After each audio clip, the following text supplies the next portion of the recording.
scoot in. There you go. So, hey guys, welcome back to another video. You guys really wanted a story, so today I'm going to deliver on that request. Today it is very nice outside, so after this story I'm probably gonna hop on my motorcycle and cruise with my friends.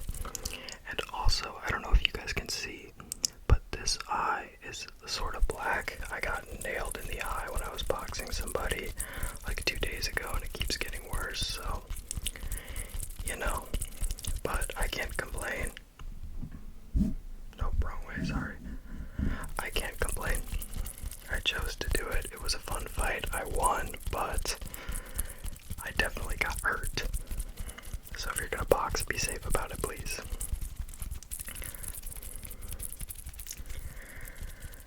And I'm gonna take a sip of water. You guys should definitely do that too.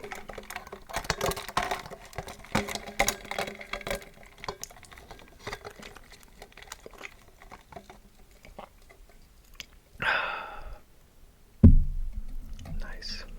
Okay. So, once upon a time, there was a penguin named Nala. And this takes place in basically present day Earth in Antarctica. Now, Nala is a beautiful emperor penguin. She has a mate, and she's getting ready to lay some eggs.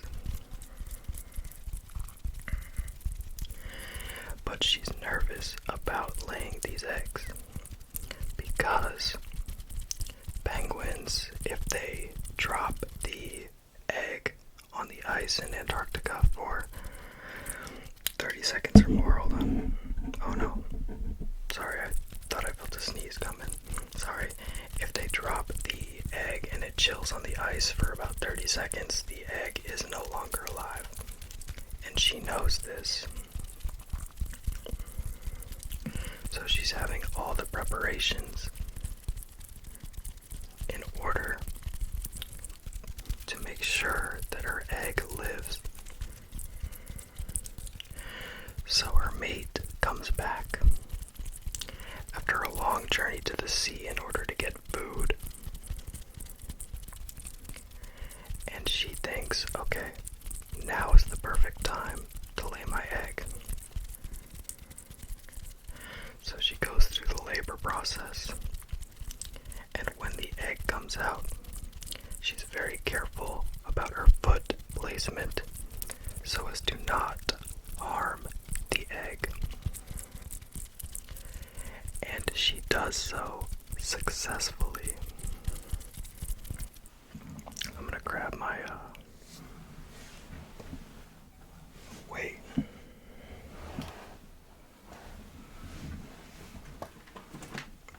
Got it. I'm gonna tap on my motorcycle helmet.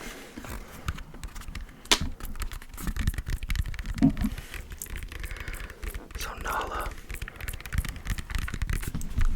having hatched a successful egg,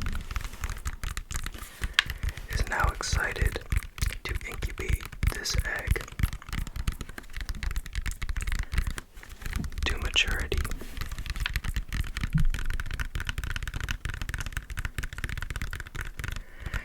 Now it's really unfortunate because this isn't really working out.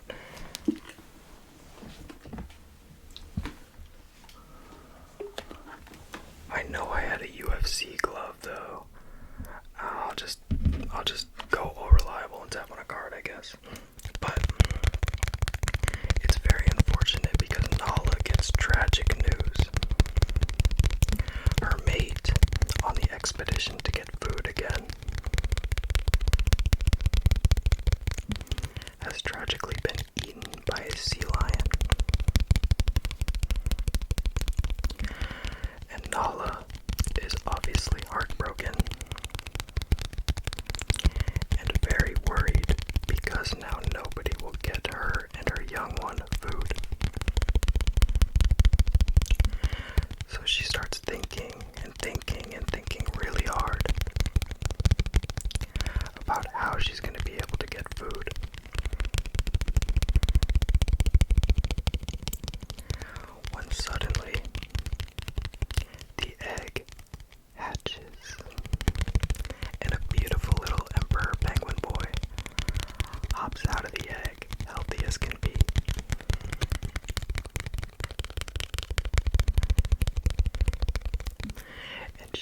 is ecstatic.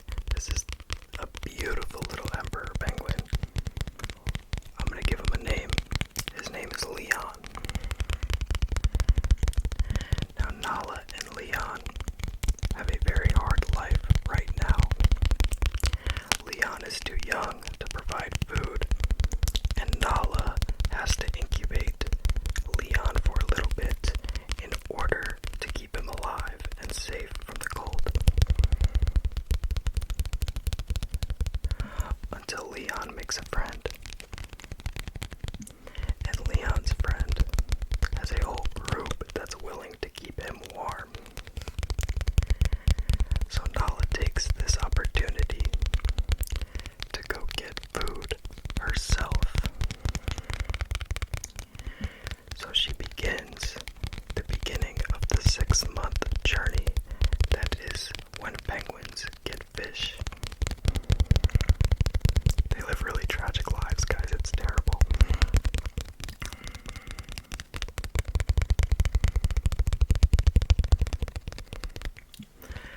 So, Nala, being the brave soul and undeterred by the future dangers, sets off on her adventure.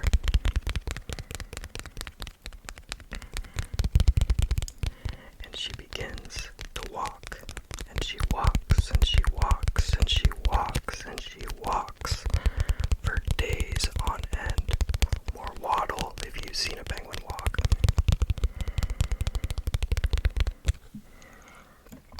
But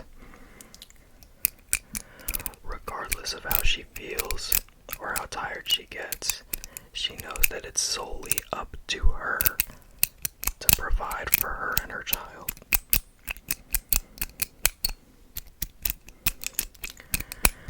So she keeps going, and she finds it within herself.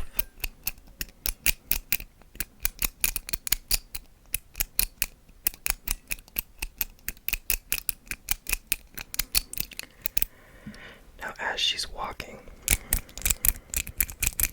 she sees a crack in the ice. She thinks nothing of it. This is common in Antarctica. You see cracks in the ice all the time. And she's with, a large group of penguins. They don't go alone normally. And they all notice the crack in the ice. And they don't think much of it because why would they? Ice cracks. That's how nature unfolds sometimes. And as they're walking, they hear a very loud boom. And they look back, and they have seen a sea lion pop out of the ice and grab one of the penguins she was walking with. Hold on, let me scoot my chair closer. Okay. So, Nala decides that her best course of action is to belly slide, as penguins do. She puts all her momentum into her jump because she knows that when one sea lion breaks the ice, there are bound to be more. And so as she's sliding, she sees left and right, boom, boom, boom, tons of sea lions are sprouting up now, and they keep getting penguins. And Nala is absolutely terrified, as, very understandable reaction. I would be too. And she keeps repeating the belly slide and just hoping that the sea lions don't get to her. So, eventually, they stop surfacing. The group they were in has now been dwindled to half of what was there to begin with. And although sad, Nala knows that she is on a time limit because there's only so long that an animal can go without food. So she continues with it, as does the rest of the group.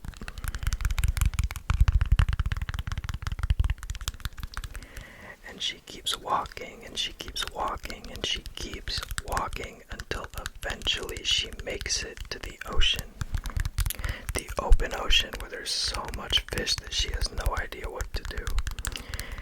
So what she does is she immediately dives in and she feasts up. She eats as much food as her little stomach can handle, and she lays in the snow towards the ocean, relishes the beauty, and enjoys the brief relaxation, especially after the fatigue and the super long journey that she had just been through.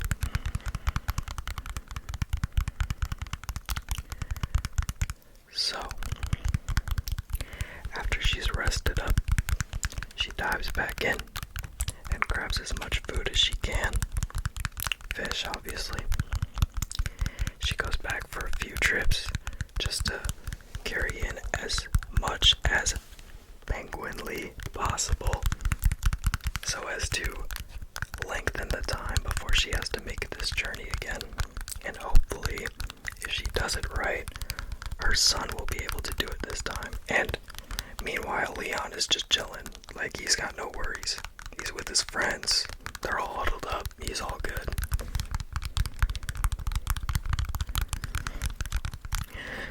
So Nala, loaded to the brim with food, decides that now would be a good time to begin the trip back, as does the rest of the group that she's with. And she begins waddling back to her son, to the rest of the colony.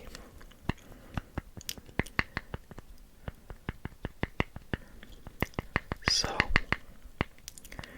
on their trip back, they notice that the place where the sea lions had breached through is no longer as heavily populated with predators as it was when they had first began their journey. And this brings relief to our Nala, as that would have been terrible to see again, to be honest. A very strong soul, like she was undetermined to keep going. I think that's very admirable, I would say. And so, she keeps chugging. Obviously penguins from her group drop left and right due to certain circumstances like disease, cold, fatigue, all sorts of things. But she is undeterred, and this is one of the many journeys that she feels she may have to do. Until finally, she sees the mountain, behind of which is the colony, which means her son is almost within view.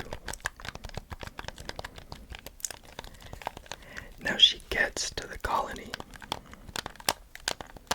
full on food, ready to share it with her son entirely, and begins looking around. She gives the call that only her son would be able to respond to, as that's a thing that penguins do.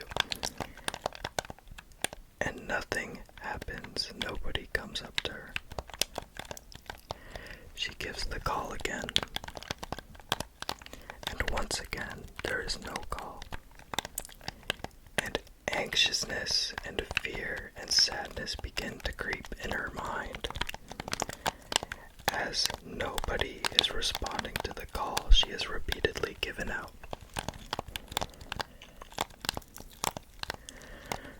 So she begins wandering around the colony,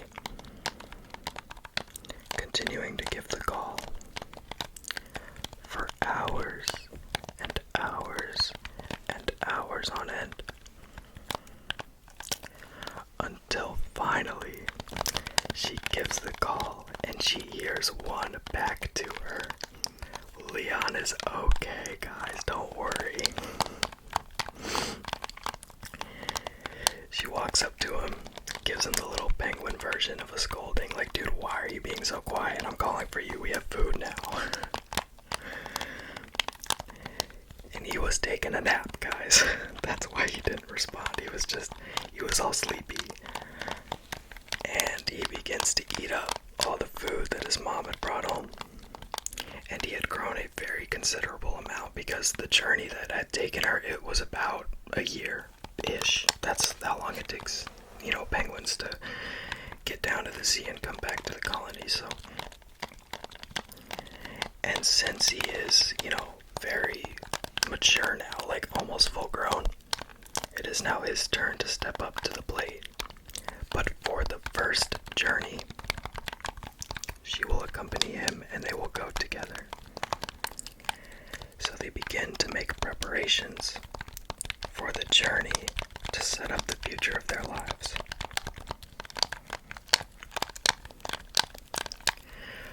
So they begin to set off.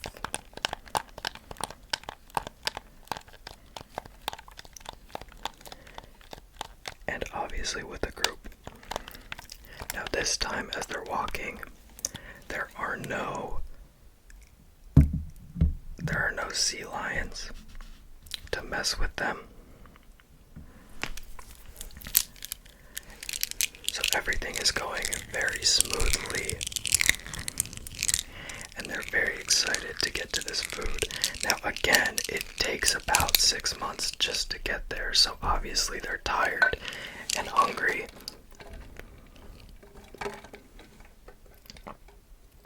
Oh, it's good water.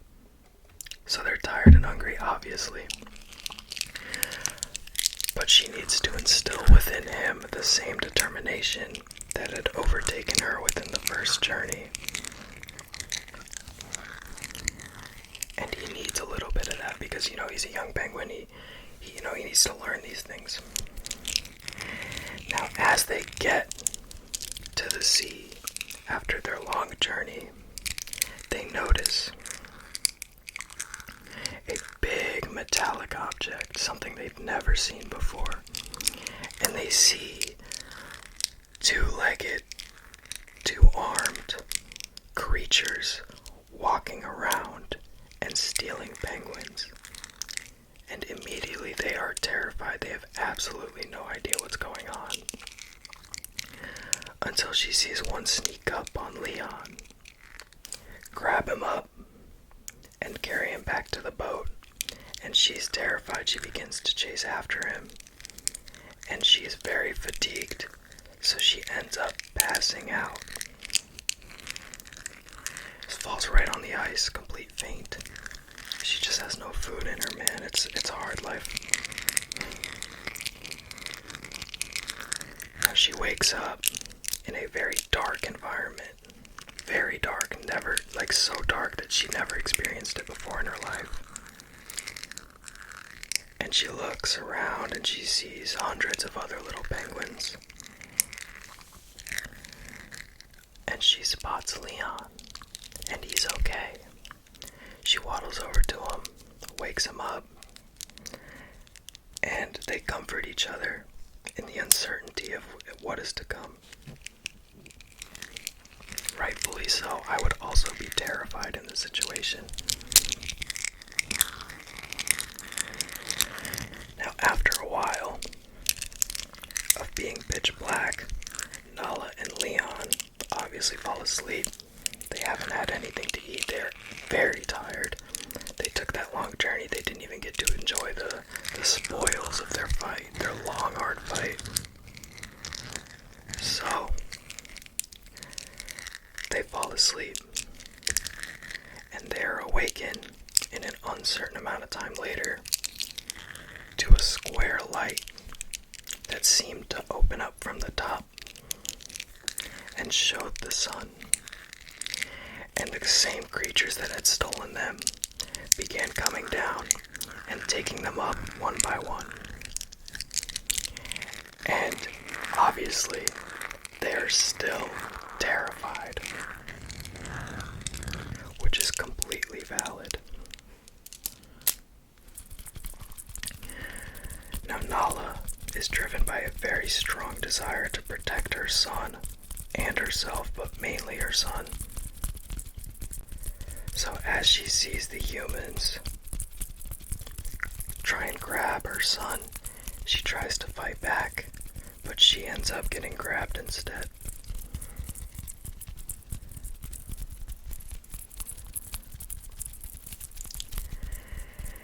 And she gets stabbed by something really small. It felt like to her, it felt like a little brick, like, for us it's a needle, obviously, but she has no idea what it is, so I don't really know what to describe it as, but she gets stabbed by one, and she watches her son Leon also get stabbed by one.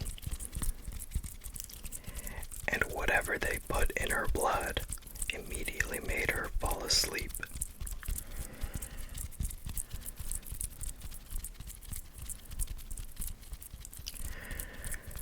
And again, this is a very terrible situation. All of this is entirely new to her and all of the other penguins that they had taken. Until finally, she wakes up again.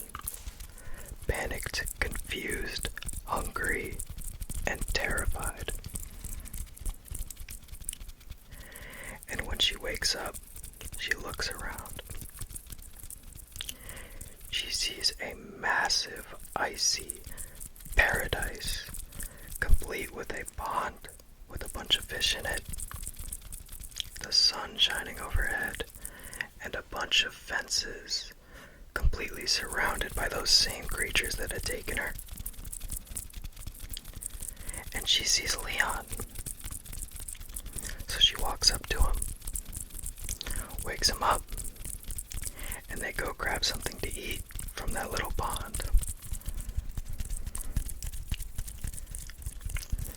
And then they hear a really loud voice boom overhead in a language that they don't understand. These are the rescued penguins from the failing Antarctica colony. They were part of a mission to keep the species alive. And they are now in paradise. Now, Nala and Leon didn't quite understand this, but us, we can enjoy the fact that they are reveling in absolute paradise. And for the next couple of years, Nala and Leon begin to thrive. They both find mates. Nala has a few more kids. Leon has a few more kids. They have all the food that they can ever want, and it is entirely safe in every single way. The end. That's my story for you guys. That one's a fun little one to tell. You know, a couple of times you're terrified, but I have to go. Thank you guys for watching so much. My mom just got home. I will see you guys later. Thank you for watching. Bye.